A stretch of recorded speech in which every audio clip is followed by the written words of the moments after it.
अस्सलाम वालेकुम dear viewers, welcome to my channel button is well. I hope you are doing well. Dear viewers, आज हमने tunnel farming के बारे में बात करनी है। टनल फार्मिंग क्या होता है, तो टनल फार्मिंग के बारे में आपको पता होना चाहिए कि क्योंकि इम्पोर्टेंट क्वेश्चन है और ये लास्ट बैच में जो है वो कैंडिडेट से क्वेश्चन पूछा गया था कि टनल फार्मिंग के बारे में आप क्या जानते हैं। तो tunnel farming refer to a method of growing plant in a control environment using tunnels और हूप हाउसेस। ठीक है, क्या होता है कि इसमें जो है ना जो प्लांट्स होते हैं उनको एक कंट्रोल इन्वायरमेंट के अंदर ग्रो करवाया जाता है। किसका इस्तेमाल करते हुए? टनल्स का और हूप हाउसेस का इस्तेमाल करते हुए। These structures are typically made of metal. ये जो स्ट्रक्चर्स होते हैं ये मेटल के बने होते हैं, पीवीसी पाइप होते हैं और कवर्ड होते हैं प्लास्टिक और पॉलीथाइलिन की शीट। ठीक है, एक प्लास्टिक या पॉलीथाइलिन की शीट होती है, यानी कि इस तरह की एक कवरिंग होती है कि जो एक्सटर्नल इन्वायरमेंट होता है ये इसका जो इंटरनल इन्वायरमेंट होता है इस पर इसका कोई इफ़ेक्ट नहीं होता। यानी कि बाहर अगर टेम्परेचर कम है तो अंदर का टेम्परेचर हाई रखा जाता है, अगर बाहर बारिश है तो अंदर का टेम्परेचर जो है वो उसका मीन के जो एक्सटर्नल इन्वायरमेंट है उसका कोई इसके ऊपर इफेक्ट नहीं होता। इस तरह से इसका ये फ़ायदा होता है कि आप पूरा साल जो है वो कोई भी सब्ज़ी कोई भी फ्रूट आप इसके अंदर लगा सकते हैं, चाहे उसका मौसम हो या ना हो। यानी कि उसमें कंडीशन हम इन्वायरमेंटल कंडीशन जो है खुद प्रोवाइड करते हैं, तो इससे जो है वो हम जो है वो पूरा साल कोई भी सब्ज़ी या फ्रूट वगैरह जो है वो लगा सकते हैं टनल फार्मिंग का इस्तेमाल करते हुए। इसके बहुत बेनिफिट हैं। नेक्स्ट हमने इसका बेनिफिट्स के बारे में ही डिस्कस करना है कि इसके बेनिफिट्स क्या हैं। तो पहला है कि climate in control. Tunnel protects plant from extreme weather condition like heavy rain, wind and scorching sun. यानी कि अगर बाहर बहुत ज़्यादा बारिश आ रही है या विंड है या फिर जो है वो बहुत ज़्यादा तेज़ धूप है, यानी कि जैसे गर्मियों में बहुत ज़्यादा तेज़ धूप होती है या फिर जो है वो बारिशें आती हैं, तो इस तरह का कोई भी जो इम्पेक्ट होगा वो उसके ऊपर नहीं पड़ेगा। इसके अलावा इसका सेकंड बेनिफिट है कि extended growing season. Tunnel allow for airline planting and longer growing season green crop yield. यानी कि आप जो है वो कोई भी क्रॉप लगा सकते हैं, उसका ग्रोइंग सीज़न हो या ना हो। ठीक है, आप उसकी यानी कि मौसम आने से पहले आप कोई सब्ज़ी फ्रूट जो है वो टनल में लगा सकते हैं। इस तरह से जो है क्रॉप की यील्ड भी बढ़ती है और ग्रोइंग सीज़न भी उसका जो है वो लॉन्ग हो सकता है। तो थर्ड पॉइंट है कि इम्प्रूव यील्ड, यानी कि इससे हमारे पास जो है यील्ड इम्प्रूव होती है। Control environment lead to the healthier plant, increase growth rate and higher yield. ठीक है, यानी कि इससे हमारी जो है क्या होगी, हमारे पास जो सब्जियां हैं जो फ्रूट हैं उनकी यील्ड इंक्रीज़ होगी, उसका जो है वो ग्रोथ रेट इंक्रीज़ होगा और हेल्दी प्लांट आपको इससे मिलते हैं।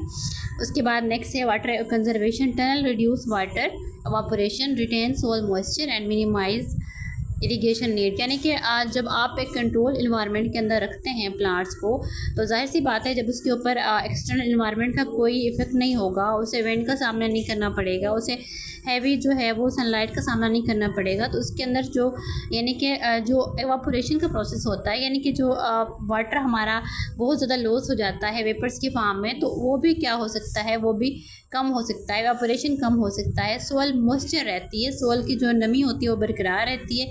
इस तरह से हमें ज़्यादा इरिगेशन की ज़रूरत नहीं पड़ती। एंड नेक्स्ट इसका बेनिफिट है paste and disease management. Tunnel protect plant from paste and disease, reducing the need for pesticide and other chemical.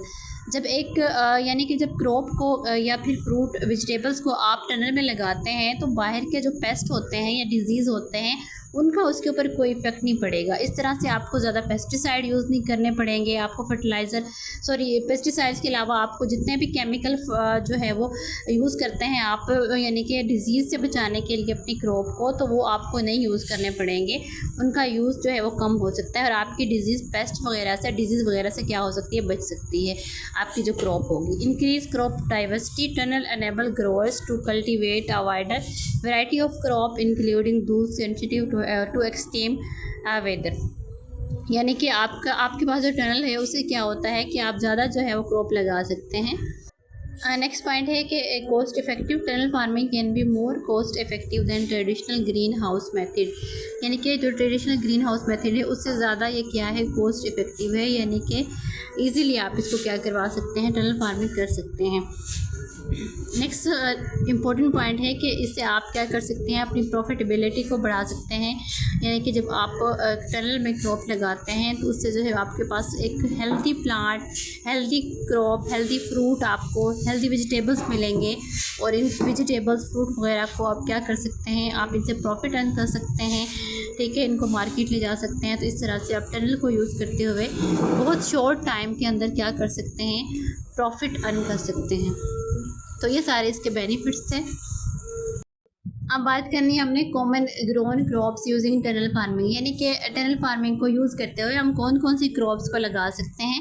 तो वेजिटेबल्स में अगर हम देखें तो टमाटोज़, कुकम्बर्स, पीपर्स, ये ऐसे वेजिटेबल्स हैं जो कि थ्रू आउट द ईयर यानी कि पूरे साल जो है वो आप यूज़ करते हैं। टमाटोज़, कुकम्बर्स और पीपर्स को इनको टनल में ही लगाया जाता है। इसके अलावा सेकंड पॉइंट फ्रूट्स का है। फ्रूट्स में स्ट्रॉबेरीज़, ब्लूबेरीज़ एंड रास्पबेरीज़, ये सारे जो है वो फ्रूट ऐसे हैं जो कि टनल में लगाए जाते हैं। हर्ब्स में जो है वो mint, basil and herbs, micro greens, flowers, ये सारे जो है वो टनल फार्मिंग के ज़रिए ग्रो करवाए जाते हैं। सो ये था सब टनल फार्मिंग के बारे में, यानी कि इसके बेनिफिट्स क्या हैं, इसके बारे में आपको सब कुछ पता होना चाहिए और वो कौन सी क्रॉप्स हैं जिनको हम टनल में लगाते हैं। तो इसके बारे में आपको कंप्लीट इन्फॉर्मेशन मिल गई होगी, I hope. Thank you for watching. Please like and subscribe. Best of luck. अल्लाह हाफ़िज़।